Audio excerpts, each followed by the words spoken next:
I think what I really learned in all of this was to be true to myself, to be true to my inner voice. And I began to see that we really do have a power. Our own lives really do make a difference. Just by being more conscious of the food that we eat, we can heal ourselves, we can heal the environment, we can heal this planet.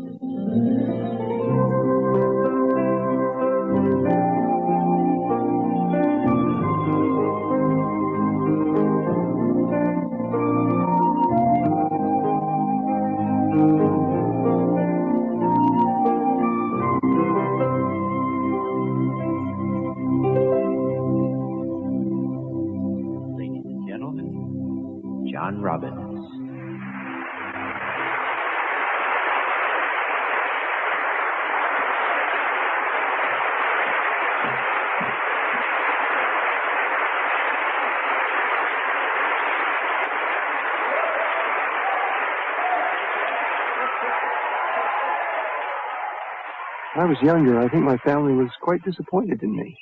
My father had built a very successful business, Baskin-Robbins, and he had groomed me to follow in his footsteps. But as I began to mature, my own conscience pulled me in a different direction. My father had accomplished the American dream. Yet I felt drawn to a deeper dream, a dream of a society at peace with its conscience because it lived with respect for life, with reverence for life. And soon enough I left. And I walked away from the ice cream cone-shaped swimming pool in our backyard.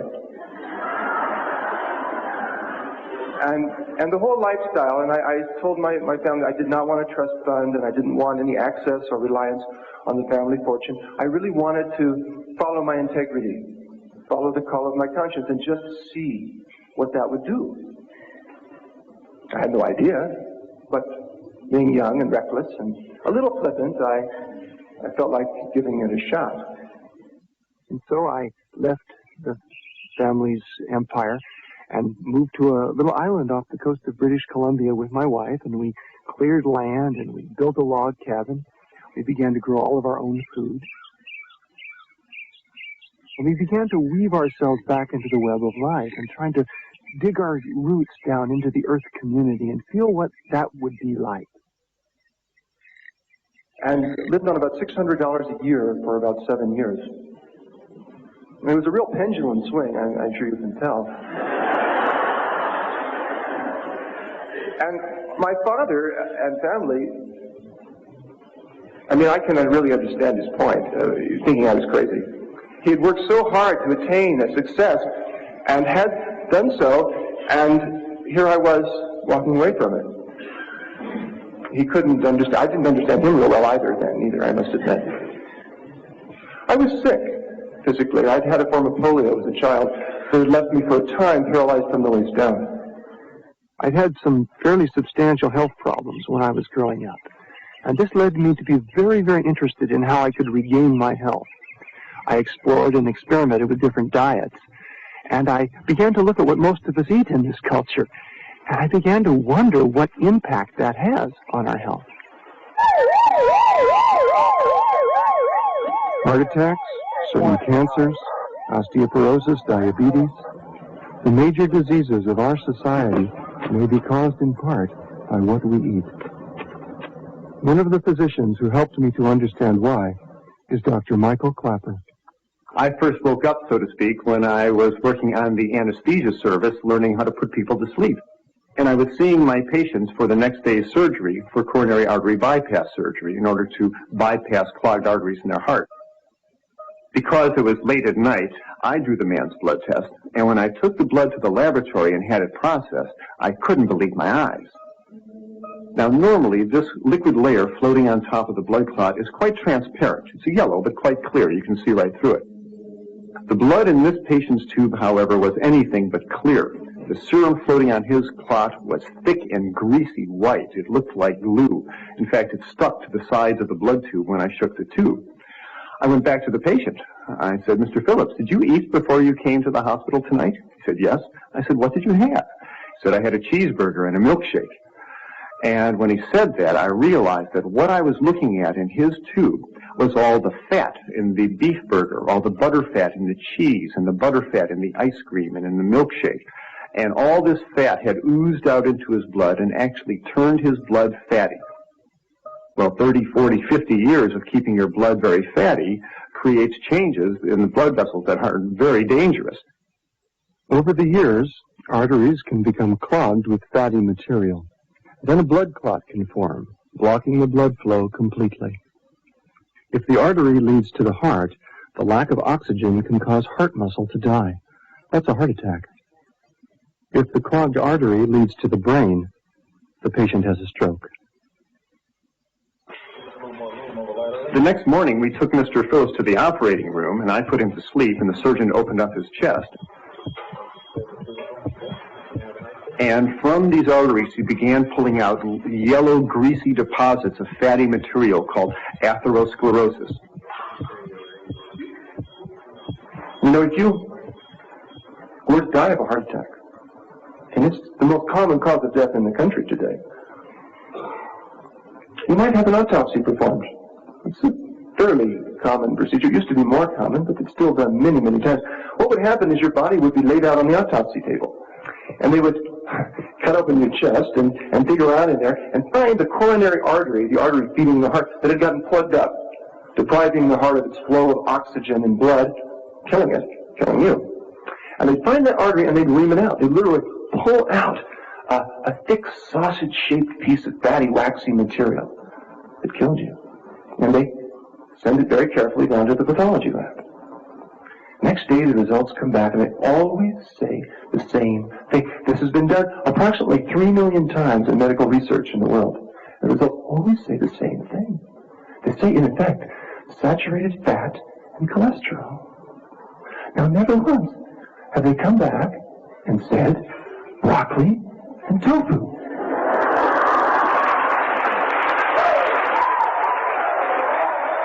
When I saw all the fat in that patient's blood, I began to think about my own blood. I had done most of my growing up on a dairy farm in Wisconsin, and I was eating large amounts of meats and cheese, and I realized that I, too, had a risk rate of 50% for clogging up my arteries and causing a heart attack or stroke. A high-fat diet is also among the factors suspected in certain types of cancer. Dr. John McDougall. Well, the first clue that we got on breast cancer and diet was when people looked around the world and they found in different countries they had different rates of breast cancer. For example, in Japan, the risk of breast cancer among their women is very low, whereas in the United States it's many, many times higher, in fact about 6 times as high. In countries where people eat less fat, the rates for breast cancer are low. The more fat people eat, the higher the rate for breast cancer. That could be a coincidence, or it could be a clue. One of the most comprehensive studies in world medical history on diet and disease is being conducted in China under the direction of Dr. Colin Campbell of Cornell University. The study is, in fact, quite unique when compared to other studies in the past, in the sense that we measured so many different kinds of things. As I mentioned, we measured 367 items of information that are subsequently being published that were data that we're happy with. And so in that sense, it's perhaps one of the largest studies that has ever been conducted on the causes of disease. And so it was an ideal opportunity to go to China to have a look at what people are doing in these different regions that are so unique to cause them to get cancers in some places and not in others.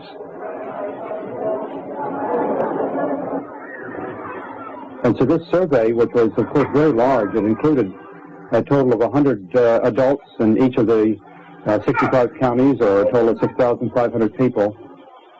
C. Colin Campbell did a very important study that really captured everybody's attention. He studied the people in China and correlated their diet with their chance of getting various diseases, including breast cancer. And he found that when you ate a very low-fat diet, lots of rice and vegetables and very little oil and very little meat, that you had a very low incidence of breast cancer.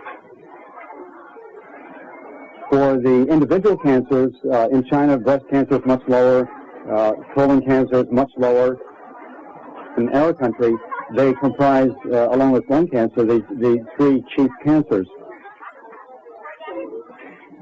To discover the reasons for low cancer rates, Dr. Campbell's researchers collected hundreds of items of information from each person. Heredity, medical history, diet, and exercise. The evidence seems to point to one factor. Well, in China, the animal food consumption is about 10% of the total protein intake, compared in this country to 70% on average. We really consume an extraordinary amount of animal foods in this country compared to China. The current way in which most Americans eat has never been seen before in human history. Never before have we eaten so much fat and protein on any given day. People have bacon and eggs for breakfast and cheeseburgers for lunch and pizzas for dinner, and they're eating tremendous amounts of fat and protein. And the message is very clear. If you want to reduce your risk of cancer, you eat less meat, less dairy, less fat in general, including vegetable fats, and you eat more whole grains, fruits, and vegetables. One theory suggests how a diet high in fat could contribute to certain cancers.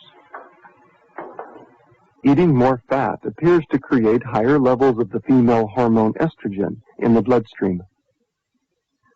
Estrogen promotes the growth of breast and uterus tissue, and this may set the stage for cancer. In men, eating more fat may produce higher levels of the male hormone testosterone, possibly setting the stage for cancer of the prostate gland. I think this new information, at least from my perspective, suggests that what we really ought to be doing is consuming less of all animal foods and trying to make up as much of our diet in form of plant foods as possible. No one has to become vegetarian to reduce their risk of cancer, but every time one substitutes spaghetti for steak, they're taking a major step towards reducing the possibility of developing that disease. I wanted to learn everything I could, so I started researching and going to medical libraries. I was amazed by what I learned. Osteoporosis is a disease that worries a great many women today. In later years, the bones can become thin and fragile, and they can break quite easily. You know, the bones look very thin here. When I was told that I had osteoporosis, I became very frightened because I'm still young, and I literally just fell apart. I remember going to bed and crying, and my husband came in and said, "What's wrong?" And I said, "I'm disintegrating." Osteoporosis is a loss of bone tissue. And as a result, when somebody gets osteoporosis, they've essentially lost 50 to 75% of their bone tissue before they get a fracture. And then what happens is they cough or sneeze and they break a rib, or they ride over a bumpy road and they break a backbone. When you look around the world and you see where osteoporosis is common and rare, you're struck by the fact that it's common where people seem to eat the best. In the sense, when you consume lots of dairy products, like in countries such as the United States, England, Finland, Sweden, you have the highest rates of osteoporosis. Where they consume the least dairy products, like in your Asian and African countries, they have the strongest bones, the least osteoporosis. Again, that could be a coincidence, but some don't think it is. And one of the characteristics in osteoporosis that I think, at least, is rather important, has to do with the intake of animal protein. Animal protein, for example, has been shown to increase the loss of calcium from the body, which, of course, puts the person at a greater risk. Dairy products contain calcium, which helps to build strong bones. But they also contain concentrated protein, and some suspect that depletes the body of calcium. Dr. Clapper explains the theory. When one eats a piece of concentrated protein, for the next 3 or 4 hours, more calcium than usual can be lost out of the body through the urine. And when the body loses this mineral, it replaces it by drawing calcium out of the bones. So a high-protein diet, along with smoking and lack of exercise and other factors, may contribute to bones that are thin and fracture easily. Osteoporosis tends to be a disease characteristic of Western countries, which is really quite interesting because it turns out that in this country, if we listen to the traditional information, it is suggested that the higher the calcium intake, the lower the risk for osteoporosis in women. And so women are being advised to take more calcium. But it's rather strange that in China, where calcium intake is so much lower than here, they actually have lower osteoporosis, not higher. There are 4 groups that foods are put in. The first one are the dairy products. We have things like... I remember in school learning about the 4 basic food groups and believing every word of it. I assumed it was the product of the wisdom of our culture. How many of you had anything from the dairy products today? Just look at the fine print sometimes on the kind of materials that have been used in the past in our schools.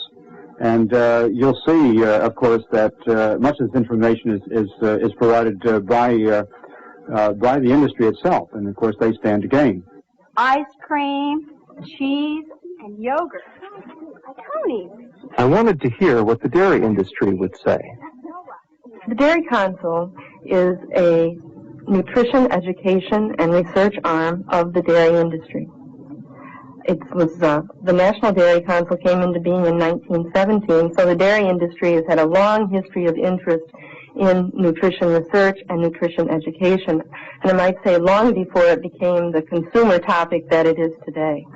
The basic 4 food groups, which hangs on the school walls, is an advertisement from industry. The Dairy Council isn't in the business of sales per se. It's in the business of education and research. And if it sells anything with quotes around it, I would say it sells good nutrition, and that's what it's always sold. You know, people believe in the basic 4 food group because that's what we've been taught ever since we were little kids. But look at the consequences of that kind of belief. We have a country, very modernized country, high-tech country, where disease is the norm. I mean, half the people die of heart disease. 1 out of 10 women gets breast cancer. Obesity is an epidemic. That's the consequence of believing in the basic 4 food group. What do the 4 food groups really communicate to children? People have different opinions.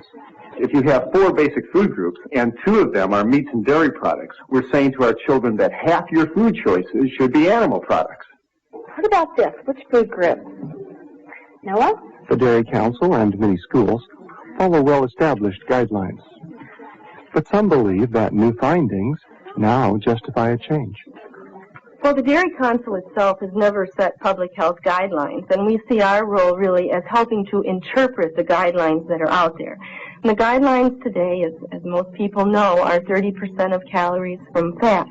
And it is possible, and because we do interpret how to do that every day, it's possible to eat a variety of foods, some higher in fat and trading off for some lower in fat to get to that 30%. I'm suggesting that really it ought to be much lower than that. That the evidence from the scientific literature, not just what we have, but more so from the other scientific literature, suggests that getting down around 15 to 20% of calories, or maybe even lower, is advantageous. And the only way that one can get down that low is not to just consume low-fat products, is what we tend to say now, but more to actually begin to cut out animal foods. In the future, that's the kind of information that we're going to hear more about. What should we be teaching our children? What sort of diet does promote health? Around the world, when people are trim and healthy, they suffer from various diseases that we don't have. For example, they have malaria and cholera and so on. But they don't suffer from the heart disease, the breast cancer, and the obesity that we have. And the reason is very simple. They center their diet around starch. Absolutely essential that people understand this. This is not a diet of salads and broccoli and cauliflower that we're talking about. We're talking about a diet of rice and potatoes and other types of grains and vegetables, starchy vegetables, with the addition of fruits and vegetables on the side. And that's what people eat in rural Africa and in China and Japan until they become rich. In China, Dr. Campbell compared regions that are relatively poor to areas which are a good deal more affluent.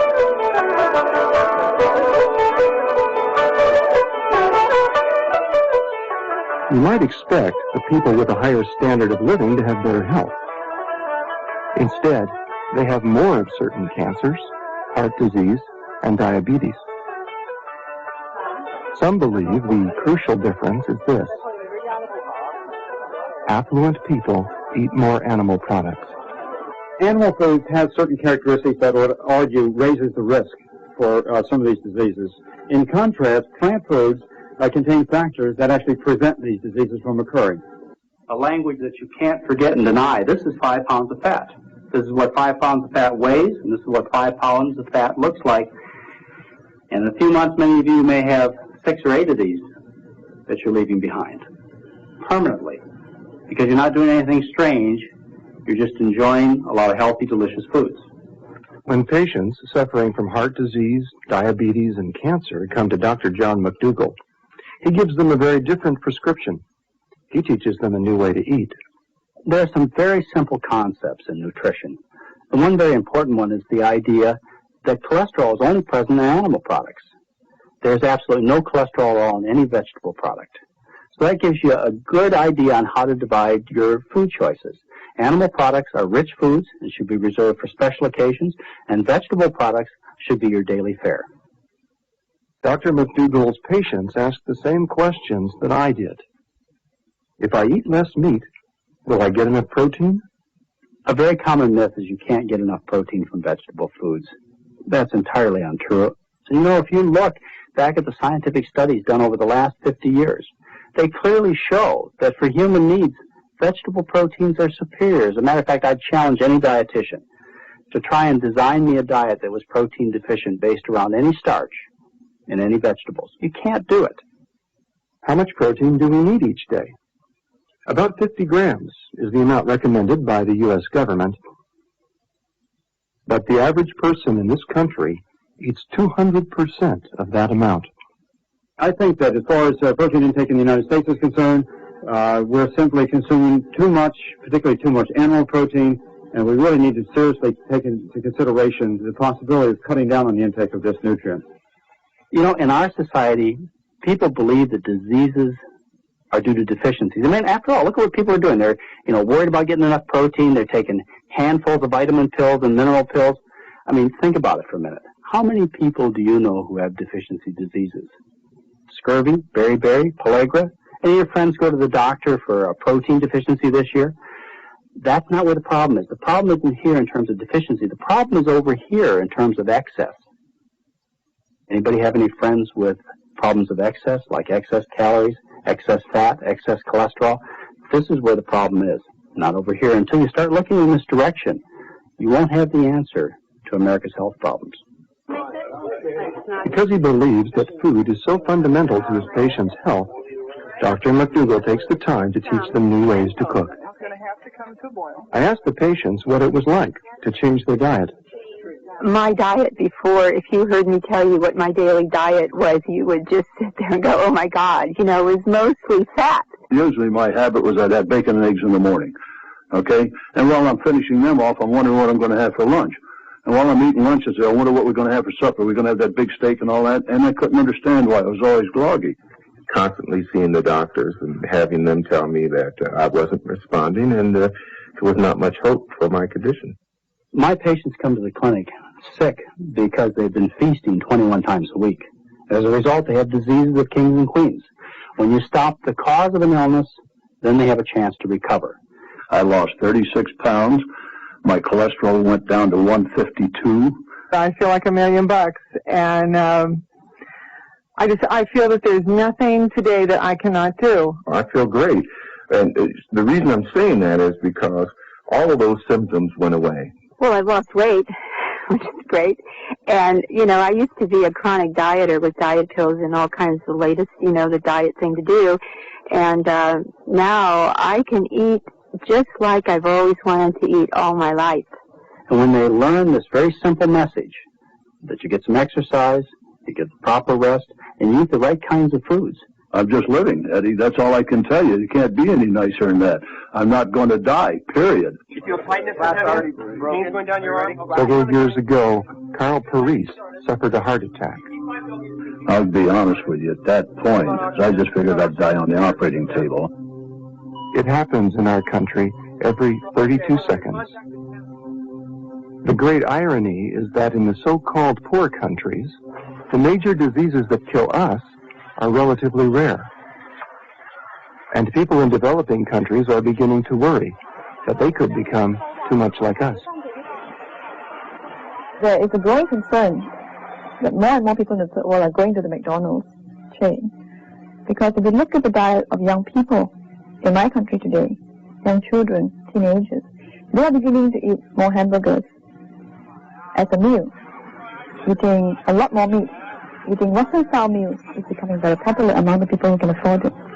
And this means that eventually, the meat which was a garnishing or a small part of a big meal becomes the main course. The same size piece of meat on a plate for one person here would be really cut up into a meal for 5 people at home.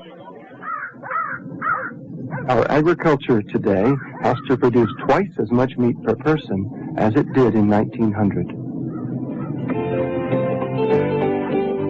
As I traveled across the country, I thought about everything I'd learned. And I realized I wanted to know more about what we eat. I wanted to look behind the scenes at how our food is produced. For most of the year, they graze on the hillside. I realized that my pictures of farm animals had come from childhood. This is a dairy cow and her young calf.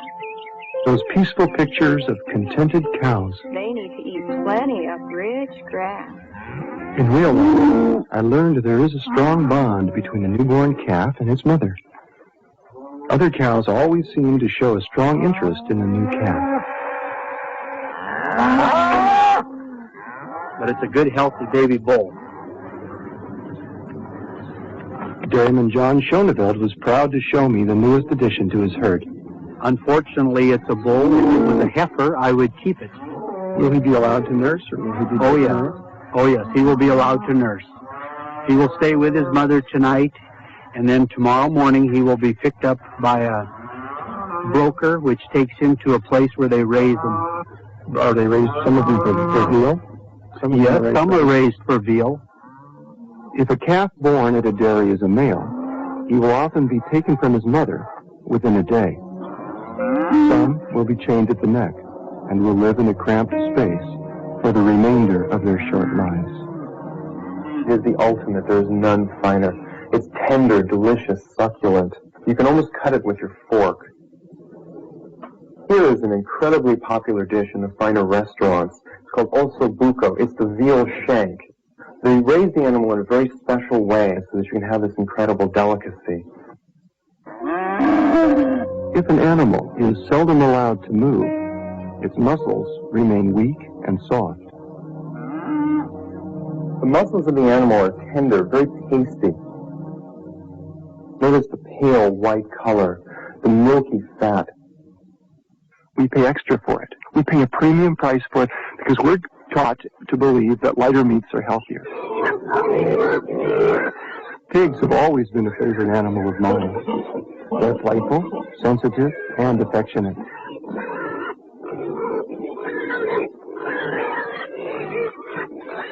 They have a close family life, and in some ways they're actually more intelligent than dogs.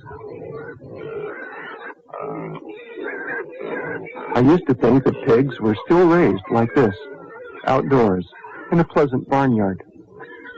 But this farm, photographed 40 years ago, is a historical relic. Hogs are raised very differently now. To be competitive, farmers have to crowd the maximum number of animals into the smallest possible space. And there they live their whole lives.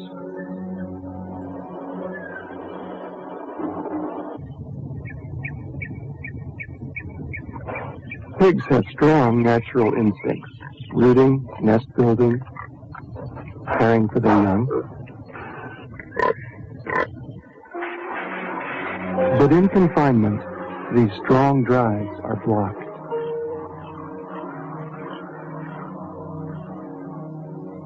And as a concerned citizen, someone who wants my life to be a statement of compassion in some respect for the world, when I see what's done to the animals, it makes me look at my food choices in a whole new way. I have to question, is this where I want my contribution to the world to involve?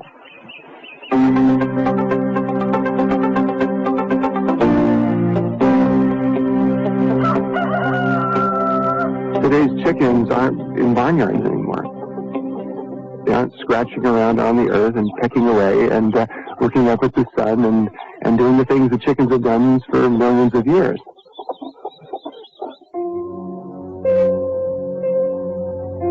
The layer hens are kept crammed into these cages so tightly they can't even lift a wing.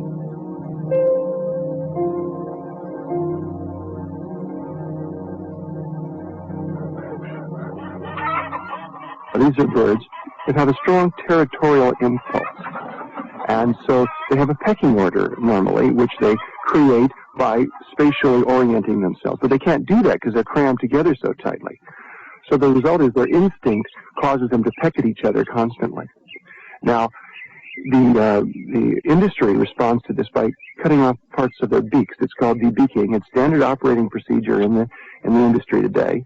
And the only result of that is they continue to peck, but they can't kill each other in the process. The poultry industry is a good example where we may have a building that has 100 or 200,000 chickens that are very closely put together.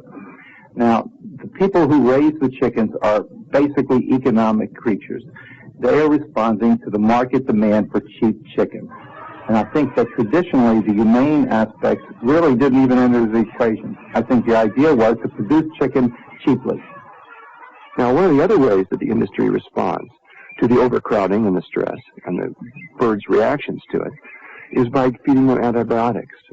Well, in a chicken house where you have 200,000 birds, an outbreak of a disease can kill all the birds in a very short period of time. Therefore, you need biosecurity. You need to make sure that the animals have antibiotics to fend off even the smallest infection. The antibiotics that are fed to livestock are very potent drugs, and residues of these substances are frequently found in meats and dairy products. No one is certain as to the effect that these drugs have in the human body, but it's a very worrisome thing to consider when you sit down and have your lunch. There's an acceptable level that's set by the federal government, and I assume that this is all right. The problem is you have some people who are irresponsible, and they use the drugs indiscriminately, many times not under veterinary supervision, and then we find huge residue levels. And if the chickens have been poisoned and if the chickens have been treated so obscenely, then what is it that we're doing to ourselves in the process? And every time I returned home, I tried to understand the meaning of what I was learning. And I found myself remembering Chief Seattle. About 100 years ago, he was the chief of a northwestern Indian tribe, Native American tribe. At the time when his people had to leave their lands and go to a reservation, very sad. I'm sure you know the story, you know, of how the white men moved across the continent and what occurred. Very tragic. And this was a poignant and pathetic time. And he made a speech. And he said something remarkable that always lived in me. And he said, all right, we'll go. I mean, they had tried everything else. They'd fought, they'd run away, they'd done everything, but they had to. It was die or go to the reservation. So he said, okay, we'll go. But, he said, I ask one thing in return from the great chief in Washington. That's how he put it. Now, what do you think he asked for? What would you have asked for? Well, I put myself in his shoes. I think maybe I would have asked for additional horses or blankets or food for the journey. No, he asked something very different. He said, what we really want, the one thing we ask, is that the white man treat the animals of this land as his brothers, as part of his family. Now, why did he ask that? I think I know. And I think he looked at us, he looked at the white man, and he saw our profound alienation, our separation from life, how disassociated we've become. He saw the war taking place in our lives against nature, against the environment, against each other, against his people, against ourselves. Endlessly, repetitively, dangerously, disastrously. And he wanted to heal us. I think because for Chief Seattle and his people, to some extent anyway, life itself was sacred. And the sound of the birds singing in the trees were like a choir, and the forests were the cathedrals. And breathing was an act of prayer. We are so interconnected that what we do to the environment and to the other life forms that live in it becomes our own fate.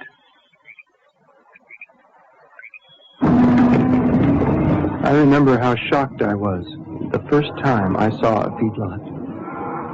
It was a vivid experience of how the food that we choose profoundly affects the environment. When we think of cattle, most of us picture John Wayne and the open range where the cattle eat grass. As early as 6 or 8 months of age, thousands of cattle are brought together to be confined and fattened. A feedlot is an assembly line for producing meat. Feeding grains instead of grass produces meat with the fat and the marbling that Americans have come to prefer. The modern feedlot often produces something else. The total livestock population in the United States outweighs the human population by 4 times, and they produce an enormous amount of manure, 1.6 billion tons. This is the equivalent of about 6,000 pounds of manure per person in the United States coming directly from livestock. One of the things that's happened is that the waste that results from a feedlot, for example, of say 20,000 animals, can end up being as much waste as the whole city of Albuquerque. Unfortunately, the cattle don't pay for sewer hookups, so what happens is the waste goes into the ground or into the groundwater or into the surface streams, waste that can be destructive and harmful. I remembered the dairy that I visited earlier, where I saw the newborn calf. When they're born, you want to make sure that you get their mouth and their... John Schoneveld told me that he's worried about the huge mountains of cow manure piling up all around him. I'm worried about stockpiles of fertilizer in this valley, because when the wind blows, the fertilizer also blows. And we are very sensitive about our sanitation and keeping a clean product. All of our cows are washed daily every time they're milked. From the wash bin, we get a lot of washed manure. That's the water that runs off of the animal after the manure has been washed off of her.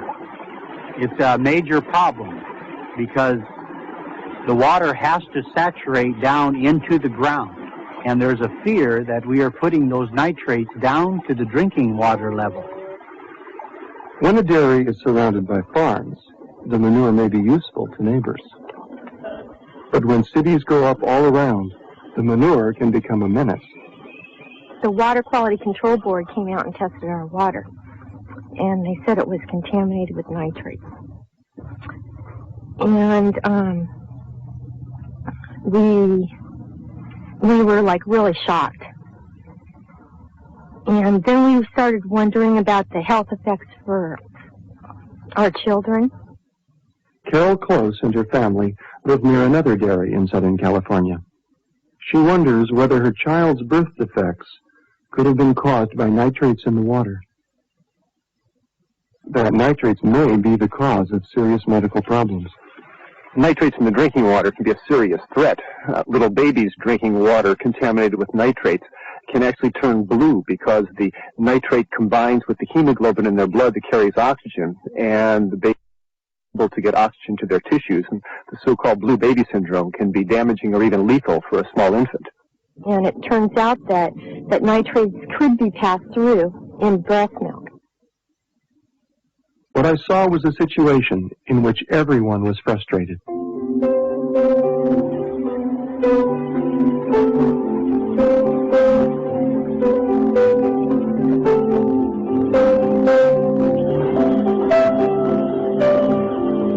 I wondered about if my children had experienced any loss of oxygen to their brain that could hurt their development, their mental development. I worried about problems that might come up in the future. I worried about my neighbors who are still drinking the water after they found out it was contaminated, and I worried if they would get, cancer.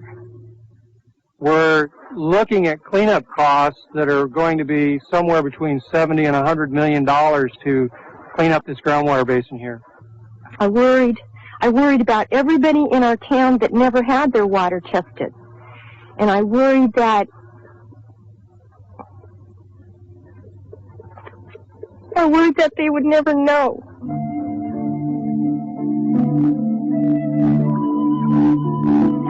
I was amazed to learn that not only by making wise food choices do I improve the quality of my own health, but also I improve the quality of our water. What we eat collectively has an incredible impact on our resources, particularly our water. The more I learned, the more connections I saw, the more I began to imagine what could happen if we ate a little less meat. Okay, how many of you here like mathematics? Yes. As I became aware of the threat that our animal-based diet posed not only to our health, but to our environment, I began to study more, and I was often asked to address groups, including schools. Okay, I want you to imagine that you are marooned all by yourself on a desert island. It's just you, and you are responsible for growing your own food. So with a lot of hard work and plowing and working in the fields, you are able to produce for yourself 12 pounds of grain. Okay, now I just happen to have for you here 12 pounds of grain. If it was 12 pounds of corn, what could you make out of it? Rebecca? Cornflakes. Out of 12 pounds of corn, you could make 54 bowls of cornflakes. And what if the grain you were growing was wheat? What can you make out of wheat? Bread. Bread. Out of 12 pounds of wheat, you could make about 12 loaves of bread. That would last you almost 2 weeks. Now, suppose instead of eating these grains in the form of spaghetti or cereals or bread, you want to add to your diet meat. Now, how are you going to convert your grain into meat? Well, I just happen to have a super handy-dandy deluxe grain converter that will turn grain into meat. Stacey, will you help me? I want you to take your grain, and I want you to put it into my handy-dandy grain converter and turn it into meat.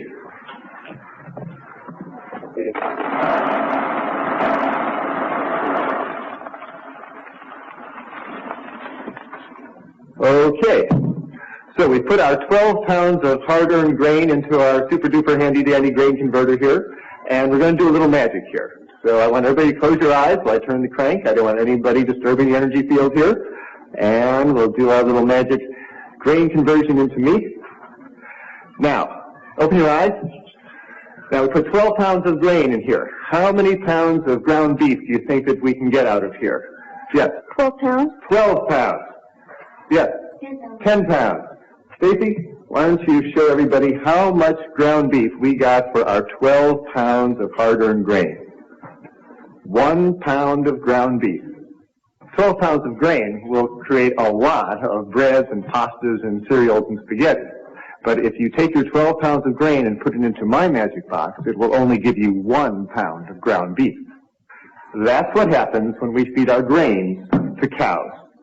We put in 12 pounds of grain into the cow, and we receive only 1 pound of beef back. Now let's go back to our imaginary desert island. If you were growing grains to feed yourself, you'd have to farm about 1/6 of an acre. But if you were growing grains to feed to a cow in order to eat beef, you're going to have to farm 12 times that much land. And farming all that extra land in America is changing the face of our country. When the first settlers arrived in North America, the great majority of our continent was covered with luxurious, life-giving forests and tall prairie grasses. The air was clear, the water was pure, and wildlife abounded everywhere.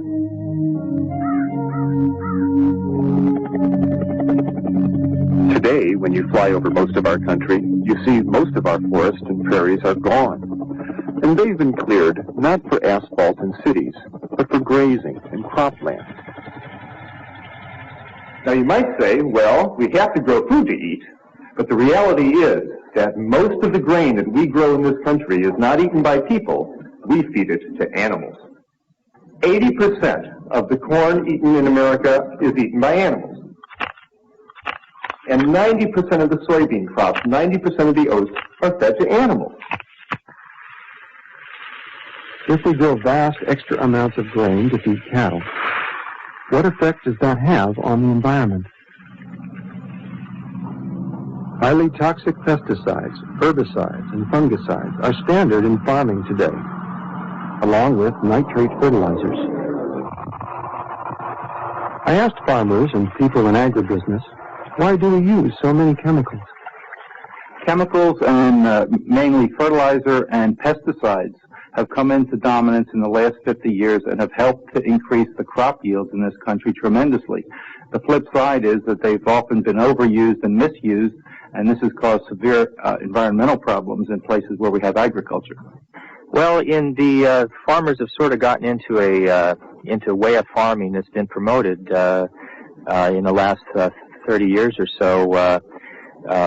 Fertilizers were cheap then, and they were promoted by the university researchers as the most efficient way to produce food. Well, I think it's not that the farmer particularly wants to do the wrong thing. He's got on staff all night trying to figure out how to pollute the environment. But they were taught a certain type of agricultural practice that they used, and now we're finding that some of that was wrong. Chemicals from agriculture often find their way into our lakes and waterways. Nitrates from fertilizer and manure can cause the algae to grow out of all proportion, smothering the other forms of life by using up precious oxygen. The result can be a disaster for every form of life that depends upon this ecosystem. Corn is one of those major grains that is utilized in livestock production, and this is where the largest amount of insecticides, the largest amount of herbicides, and the largest amount of fertilizers are used in the nation. In rural America, half of all the water wells are now contaminated by nitrates and other chemicals from agriculture, according to the Environmental Protection Agency. If a pregnant woman drinks this water, some researchers believe her fetus will be at higher risk for birth defects. The more I learned and the more connections that I saw, the more a vision began to take hold in me. I began to see what a diet for a new America would bring to us. We'd have cleaner water. We'd have less toxic chemicals building up in the food chains, less agrochemicals in the food that we eat. We'd have healthier bodies. We'd have a healthier world. No, was that there was still another example of how things are connected. Another lesson I was about to learn. Some of the animals raised for beef are in the western half of the country, where the climate is often dry. Some of the grains and pasture crops they're fed are also grown in the west, in regions where rainfall is scarce and water is a precious resource. When I drive through parts of the west, I sometimes wonder how any crop can grow here. The answer is they don't, unless you find some way to bring them water. Irrigating crops in such dry places requires enormous amounts of water. Few city people are aware of how much water is used to irrigate cattle feed. If you've seen California, you'd guess that most of the state's water is used in Los Angeles. 12 million people surrounded by lawns and swimming pools, irrigating a semi-desert. But irrigating pasture crops and alfalfa uses more water than all the people in Los Angeles combined. In fact, more than all the cities in the state taken together. It is estimated that so much water is used to irrigate all the croplands and pasture lands to provide feed for the animals that every 1,000-pound steer carcass that comes down the assembly line at the slaughterhouse has consumed enough fresh water to float a naval destroyer. We're subsidizing livestock by giving them cheap water. In a sense, we're actually paying the livestock industry with our own resources. We're depleting what is incredibly valuable to cities, to people who need it for drinking water, to wildlife, to the whole life support systems of the West and of the United States in general, in order to be able to give livestock an inordinate share, vastly more than any other industry takes. To grow a pound of apples in California today, you need 49 gallons of water. A pound of potatoes uses 24 gallons, according to the University of California. But a pound of beef produced in California today uses more than 5,000 gallons of water. Half the water used in the United States today and consumed is consumed in order to raise crops so that they can be fed to livestock. As a consequence, what's happened is that particularly in the southwestern part of the United States, or in the high plains states, where the Ogallala Reservoir, which is an underground aquifer, is being pumped up and is being used to such an extraordinary extent that some say within this generation it will be exhausted. An area that had as much water in it as the Great Lakes. If that water goes to feed livestock, we're going to see an undermining of the entire economies of the high plains states. Buried deep beneath the Great Plains, under the very heart of our continent, lies the world's largest store of fresh water. A gift from the Ice Ages, this natural wonder was formed over geological time. The people and the economies of the High Plains states depend on it almost exclusively for their water. But this water is now being pumped out so rapidly, environmentalists say that the Ogallala could be bone dry in as few as 30 years. And where's the water going? The great majority is used to irrigate crops, to feed cattle. Especially since the drought of 1988, it's very clear how precious water is, and our rivers and aquifers are running at very low levels, and large-scale animal agriculture draws more water out of our rivers and aquifers than any other activity we engage in as a society. So if we're concerned with water, and it is the lifeblood not only of the West, but of this whole country, then we're going to have to begin to eat less meat and begin to put the water on only those crops that we're going to consume ourselves. When people buy meat, they think the price they pay is so many dollars and cents. But if we could look at that meat and see the true cost it embodies, enormous quantities of water, vast areas of land, the contamination of our life support systems, the cost to the environment must now be counted as part of the true price that we pay for any product. If Americans change their diet and decrease the amount of meat they're eating, there's going to be a tremendous amount of land freed up with which we could do wonderful things. Just try to imagine what could happen if people were to eat less meat in this country. It would relieve the pressure to grow more crops to feed to the livestock. And as a consequence, those croplands could be reforested to the tunes of tens of millions of acres, which could help even the global warming situation. With a healthy forest, we have a continuing supply of lumber to build our houses. A healthy forest takes oxygen and places it into the air, takes carbon dioxide out of the air. It stabilizes the topsoil, it purifies the water, it provides a home for wildlife to bring in the tourists. A healthy forest is worth far more than an acre of grass with a cow on it. Just letting the forest come back would be a wonderful use for these lands. We'd be able to find that water was available where it wasn't before, because all of it wouldn't have to go to trying to create crops to feed the livestock. So we'd have a greater amount of water for cities to grow. It will also mean that the amount of chemicals that we are pouring into the environment would be drastically reduced. And every bit that we can do to reduce chemicals going into our environment is very, very critical at this point. We would have less heart attacks. We would have less strokes. We would have less cancers and less fear of cancer. We would have less diabetes. We'd be trimmer, more fit, more healthy, more happy people. And I think if we really, as human beings, ask those questions of what is the impact of my meat consumption, how are the animals treated which end up on my table, then we have a choice to make, to respect life, and maybe to eat less meat. So we have choices to make. We have healing choices to make. Choices that can heal us, heal our self-respect, heal our bodies.